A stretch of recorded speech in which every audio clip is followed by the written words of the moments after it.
क्या आपने कभी सोचा है कि एक सन्यासी की जिंदगी इतनी शांत फिर भी इतनी शक्तिशाली क्यों होती है? वह जानता है धैर्य कैसे रखना है और सही समय पर कदम कैसे उठाना है। नमस्कार दोस्तों, आपका स्वागत है हॉप स्काई पर। मैं हूं रणधीर और आज हम बात करेंगे उस सोच की जो एक साधारण इंसान को भी एक सन्यासी जितना दृढ़ और शक्तिशाली बना सकती है। ये सोच है धैर्य रखना और सही समय पर सही वार करना। तो चलिए इस यात्रा की शुरुआत करते हैं। दोस्तों, धैर्य का मतलब रुकना नहीं बल्कि सही समय तक शांत रहना।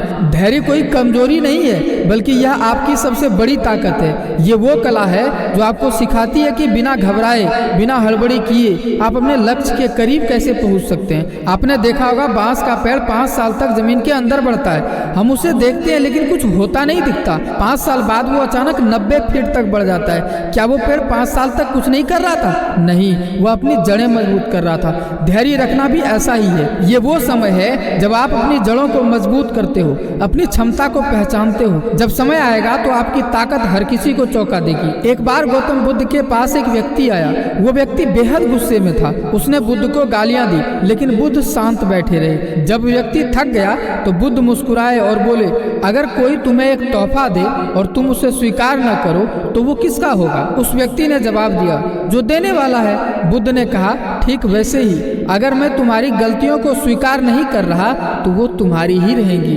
दोस्तों, यह धैर्य का सबसे बड़ा सबक है। धैर्य आपको हर स्थिति में शांत रहना सिखाता है। आप हर समस्या को गहराई से समझ सकते हैं और सही समय पर सही कदम उठा सकते हैं। अब धैर्य रखने के साथ साथ सही समय पर कदम उठाना भी उतना ही जरूरी है। सोचो, एक शेर अपने शिकार पर बिना सोचे समझे दौड़ पड़े तो क्या वो सफल होगा? नहीं, शेर इंतजार करता है। वो अपनी हरकतों को छुपाता है, सही मौके का इंतजार करता है और फिर एक ऐसा हमला करता है कि शिकार का कोई बचाव नहीं। जिंदगी में भी यही सिद्धांत लागू होता है। गलत समय पर उठाया गया सही कदम भी असफल हो सकता है। इसलिए सही समय पर ही अपनी ताकत का उपयोग करना चाहिए। बौद्ध धर्म जो भारत से चीन गए थे, उन्होंने शाओलिन मठ के साधुओं को आत्मरक्षा सिखाई, लेकिन इससे पहले उन्होंने उन्हें एक महत्वपूर्ण शिक्षा दी, धैर्य और तैयारी की ताकत। उन्होंने कहा, तुम्हारी ताकत सिर्फ तुम्हारे हाथों या पैरों में नहीं है, ताकत है तुम्हारे मन की शांति और सही समय पर सही निर्णय लेने की कला में। उन्होंने अपने शिष्यों को ध्यान और अनुशासन से अपनी क्षमताओं को पहचानने की शिक्षा दी। उनकी यह शिक्षा शाओलिन मठ को महान बनाने का कारण बनी। अब सवाल ये है कि हम एक सन्यासी की सोच को अपनी व्यस्त जिंदगी में कैसे लागू कर सकते हैं। यहाँ कुछ उपाय दिए जा रहे हैं।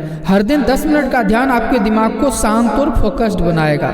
जब कोई मुश्किल आए तो तुरंत प्रतिक्रिया मत दो, सोचो, समझो और सही समय का इंतजार करो। अपने लक्ष्य तक पहुंचने के लिए खुद को मानसिक और शारीरिक रूप से तैयार करो। बिना तैयारी के सही समय पर कदम भी बेकार हो जाता है। जब मौका आए तो पीछे मत हटो, अपनी पूरी ताकत के साथ कदम उठाओ। धैर्य और सही समय की पहचान तभी होगी जब तुम अपने जीवन में अनुशासन लाओगे। जैसा कि एक सन्यासी ने कहा था, धैर्य वह शक्ति है जो हर तूफान को शांत कर देती है और सही समय पर लिया गया एक कदम आपकी जिंदगी को हमेशा के लिए बदल सकता है। याद रखो, जिंदगी में 2 चीजें बहुत जरूरी है। पहला, धैर्य रखना क्योंकि यही तुम्हारी ताकत है। दूसरा, सही समय पर सही कदम उठाना क्योंकि यही तुम्हारी सफलता की कुंजी है। अगर यह वीडियो तुम्हें प्रेरित करता है तो इसे लाइक करो, शेयर करो और हॉप स्काई को सब्सक्राइब करो। मिलते हैं अगले वीडियो में। तब तक शांत रहो, धैर्य रखो और सही समय पर ऐसा वार करो कि दुनिया देखती रह जाए। आपकी उम्मीद हमारा आसमान।